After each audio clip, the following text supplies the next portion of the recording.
Welcome back to the channel, everybody. This is Jake with PackMan Sports on the 2017 to 17 victory over the Pittsburgh Steelers at Lambeau Field.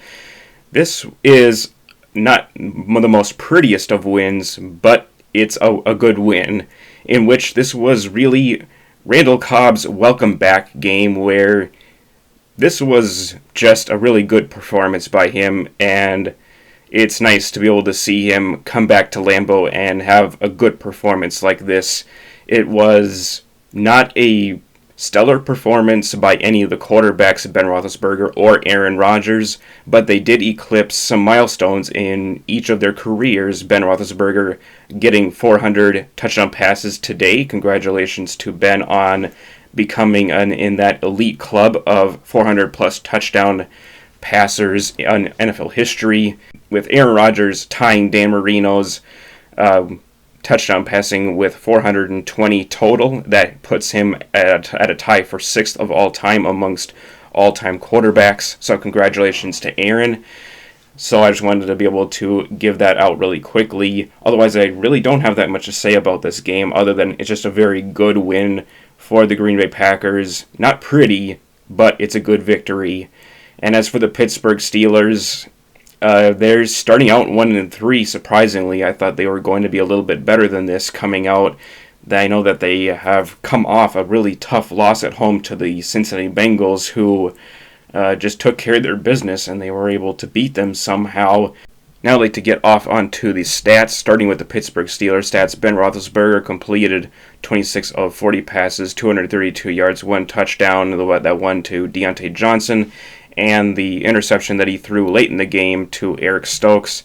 Najee Harris surprisingly only just got 15 carries for 62 yards and a score, averaging 4.1 on the ground. I thought the Steelers' offense was going to open up the running game a little bit more and kind of hit the Packers' defense where it hits worse, which is in the ground game. Our run defense has been not very good for the past few years, and I thought the Steelers were going to try to be able to establish a ground game to be able to give us a little bit of a hard time on defense. But I think the defense did a pretty good job of doing what they needed to do, was force Ben to throw. And Ben, by all means, was not perfect. He really struggled with the deep game. He missed 2 touchdowns that he should have made, one to Juju Smith-Schuster and the other one to Diontae Johnson.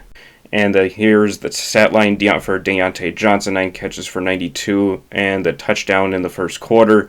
James Washington, 4 carries, 69 yards. And then Najee Harris got 6 catches for 29. Juju Smith-Schuster, 2 for 11. Freiermuth and Gentry both getting 1 catch for 11 and 10. Eric Ebron got 2 catches for 8. Ray McLeod, 1 for 2. And that was it for the Steelers offensively. And then for the Green Bay Packers stats offensively, the Aaron Rodgers was 20 for 36, 248, and 2 touchdowns. He also got a rushing touchdown, so that was...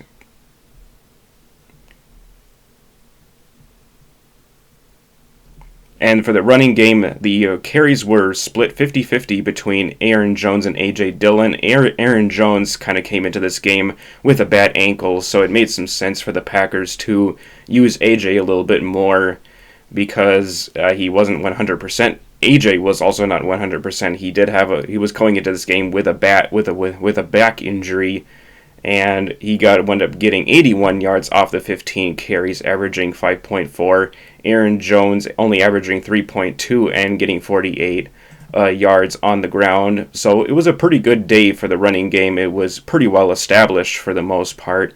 I certainly wish the Packers had used the running game a little bit more at times. And like I said, it was Randall Cobb day. He got 5 catches for 69 yards and the 2 touchdowns.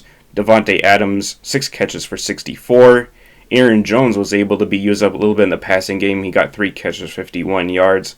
Al Lazard, 2 catches for 33. A.J. Dillon with a catch for 16. Bobby Tunyon with only 2 catches for 8 yards. And Mercedes Lewis with 1 catch for 7.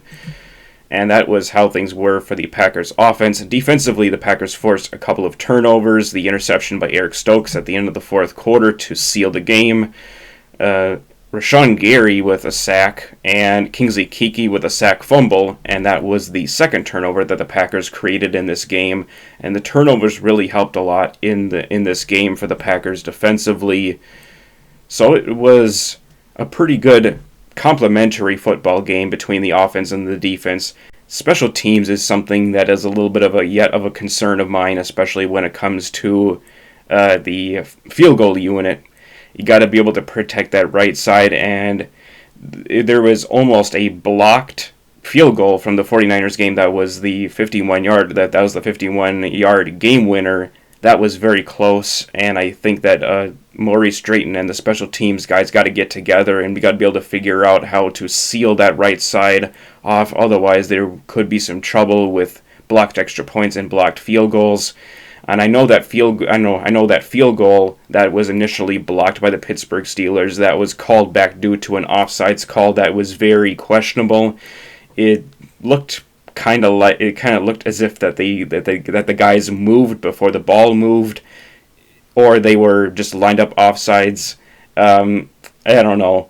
It was a tough call to make. I didn't really see much of anything that you could do to overturn it, so it could have been a bad call. It might have been an okay call. I really don't know. The reffing hasn't been exactly the best for the Packers games in these recent few weeks. So what else is new? And so with that, I'll catch you guys later for another one. Go Pack, go!